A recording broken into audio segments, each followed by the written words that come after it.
By the late 1800s, the world of firearms was stuck in the dark ages. If you wanted to shoot more than 2 shots continuously, you either had to work a pump or a lever. And this is where the magical Mormon, John Moses Browning, came in. This machine from the future, ahead of its time, was the first semi-automatic shotgun ever built. In this episode, we're going to talk about the invention of the magical Mormon John Moses Browning, the Browning A5. Stick around to find out.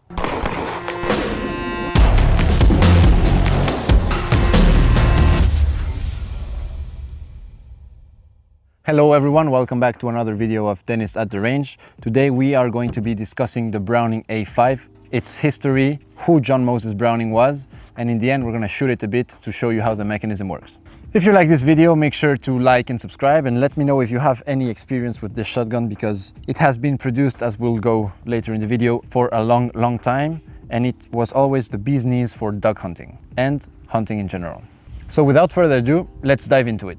John Moses Browning was born January 23, 1855, in Ogden, Utah. He was the son of Jonathan Browning, a very talented gunsmith that established himself in Utah. Since John grew in his father's shop, he was always around firearms, and from a very young age, he understood them and knew them very well. He reportedly made his first gun at the age of 13 using scrap metal. He had a rare ability of not needing to use any blueprints or drawing, or what we would use today, CAD or any other software. He would visualize everything in his mind and it would come to life and have really good prototypes without needing to write anything down. He had the tism.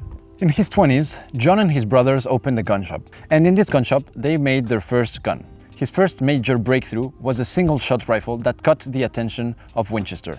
This created a partnership that lasted for nearly 20 years. John Moses Browning would create a patent and he would partner up with Winchester and sell them that patent so they would produce the gun in mass. With them, he sold them the model 1885, 1886, 1892, 1894, 1898, 1895 and 1897. So he would just create a lot of innovative designs for Winchester. And it was around 1898 that John Moses Browning came up with one of his greatest achievements, the Browning A5. It was the world's first semi-auto shotgun, and it was really ahead of its time. Now, John knew that this was a major breakthrough, and instead of wanting to sell the patent to Winchester, he decided to change the model. He wanted to get royalties for every sale of the A5 that Winchester sold. Now, Winchester, they didn't really like this idea, so they turned him down. And since he knew that he had a really good product, John Moses Browning kept on looking. He went to Remington, but right before he met the CEO of Remington at the time, the CEO had a heart attack. Oh my God, no way, yeah. So he died and John Moses could never sell his design to Remington. So he ended up crossing the Atlantic to go to the Belgian FN. And FN absolutely loved the idea and they started producing the A5 in 1902. Browning was a pioneer of using the wasted energy of a firearm, such as gas or just recoil, in using that power to create semi-automatic systems. He has obviously other iconic designs such as the BAR, the M2 and the 1911. Once FN started producing the A5, John Moses Browning then went back to the United States and sold the patent to Remington, and Remington started producing the A5s in the United States under the Remington 11. He was a businessman, so he also ended up selling the license to other manufacturers such as Franchi and Savage, with the Franchi 48AL and the Savage 720 and 745. The Auto 5, and this specific model, was produced in Belgium. It was also produced in Japan, in the USA, as we said, and many other countries with different names and licenses. The official production of the A5 ended in 1998, so it was almost a run of 100 years, and that's to show you how ahead of its time John Moses Browning was. The A5 was used extensively also throughout different conflicts in the world, such as Vietnam, the Rhodesian Bush War. They were also used in aerial combat, where the tail gunners of the plane would use these to practice skeet shooting so that they knew how to lead an enemy plane when they were up in the air. The British SAS also used this gun extensively in the Malaysian jungle when there was a conflict, and they were absolutely a fan of it. Now let's talk about what makes this gun so special. If you see, it has the famous humpback right here. And this is a long recoil operating system. This means that the whole barrel moves on this gun. It has friction rings right below here, which we'll go over later, that you can adjust for the different types of loads that you're shooting, which again was ahead of its time. We're talking about early 1900s production. And If we set it on the table right here, we can see that we pull this down and the whole assembly moves. We'll go over that a little later. This means that the gun was very reliable. It cycled semi-automatically, which no other shotgun did before.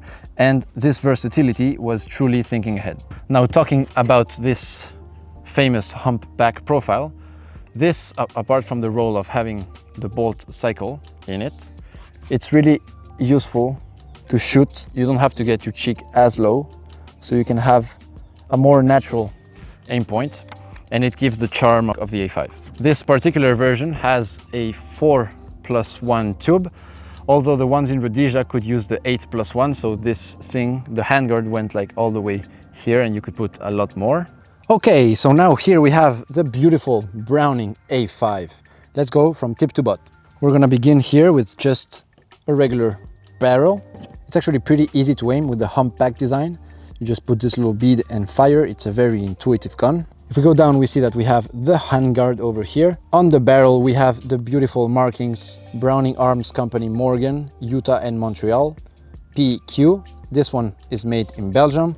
There's a bunch of proof marks over here. If we look at the other side, we see that there's even more. It says Browning Auto 5, special steel 12 gauge shells, 3 inches, 28, Browning patents.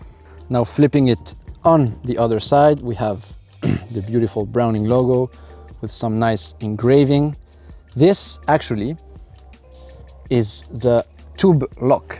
So if you flip this just like I have, the magazine is not gonna push any more rounds. So you can load a new round or just lock your tube basically. So I'll put it back like that. And if we flip it to the other side, we here have the action. So here, if we pull this back, the bolt locks back. So now the bolt is locked. This button will send the bolt home as such. And we have the safety, which is just a push through safety. So now it's on safe. If you push it, you see on the other side that there's actually some red. A very common thing is red is dead. So red is going to shoot. So safe and red. If we test the trigger, it's actually very, very light. So let's do that. It's a single stage, there's not a lot of take up, and then super nice. Like very, very light, very crisp, single stage. If we go back, we see this humpback design that's actually gonna help us aim more intuitively, and it gives the iconic look of this beautiful shotgun. These lines here extend all the way to the beginning, and going down, we have the stock, which again, a wood stock, beautiful wood stock. The finish is nice. This one is a pristine A5. Going down here, this is where you would feed the shells, right here in this tube that is actually a 4+1, as I mentioned earlier. So here we did a little field strip. We have the handguard here, which is a beautiful handguard, wow. And on the inside, we have the instructions on where to put the friction ring depending on the loads. So I'll show that on the B-roll right here. Here we have the main recoil spring of the gun that you can take out. It really doesn't matter for now, I'm not gonna take it out. The barrel, which is the barrel that reciprocates, is right here. Now, you can disassemble it even more. I'm not gonna show you because A, I don't know, and B, this is not a video on that. But there's a bunch of screws that you disassemble right here for a deeper clean or a repair. So let's put it back together. Okay, so now that we put it back together, we need to talk about this mechanism, this semi-automatic mechanism. As you can see, the bolt is locked back, so we're gonna send it home. Okay, so when the gun fires, it's gonna use that energy to pull the bolt backward with the barrel backwards. Okay, there's a plane coming, but whatever, let's do this. When you fire, the barrel is going to reciprocate like so. Now it's very hard to do. Normally a shotgun shell would do it very easily. But basically this is gonna cycle back. You'll see it when we're shooting. The bolt is going to lock. It's going to eject the shell. The barrel is gonna go in front. This is going to pull or push a shell up, and the bolt is gonna come back home and make it ready to fire again. So let's see how it works in real life. Here we have the Browning A5. As you can see, the gun is clear. There's no ammo. So I'm gonna put it on safe, and to load it, I'm gonna put target loads on this one, so no buckshot, just regular target loads. Throw one in the chamber, throw the bolt home, and then you just put This is a 4+1, so 1, 2, 3, 4. You can see I'm not really used to shoot shotguns. So now our gun is loaded. Take it off safe. Let's see how it fires. Okay. It is strong. I wasn't expecting that strong. Okay.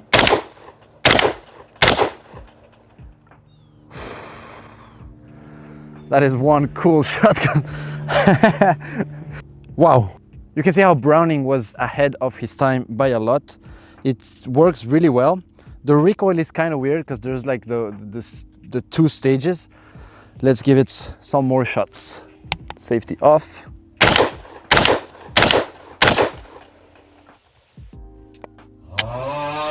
Oh, see how hard they flinched? Okay, I still have one more. That was a malfunction. So this is just regular target loads.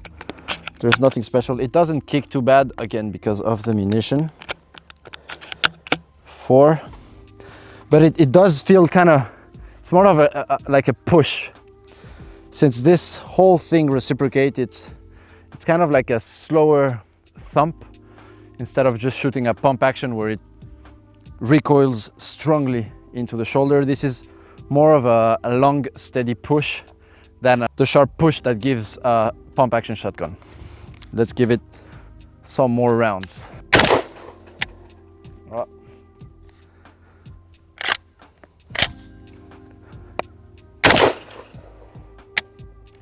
Doesn't really want to eject, or this gun isn't adjusted for these loads with the friction rings that are over here. So that's why it's kind of jamming. It needs heavier ammunition, such as buckshot, which is what is normally used here. Since this is the bird shot and the target load, it's not really cycling, but this gun is still very, very accurate.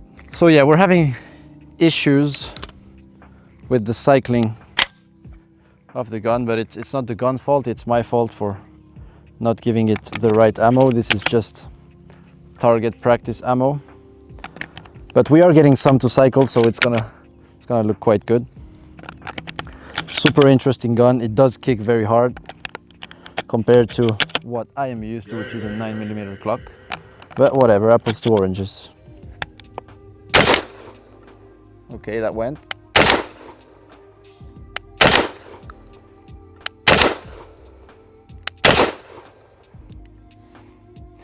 Well, all I had to say was talk about it not cycling, and now it cycled everything. That's pretty good. Didn't like me trash talking it, so it cycled all of them.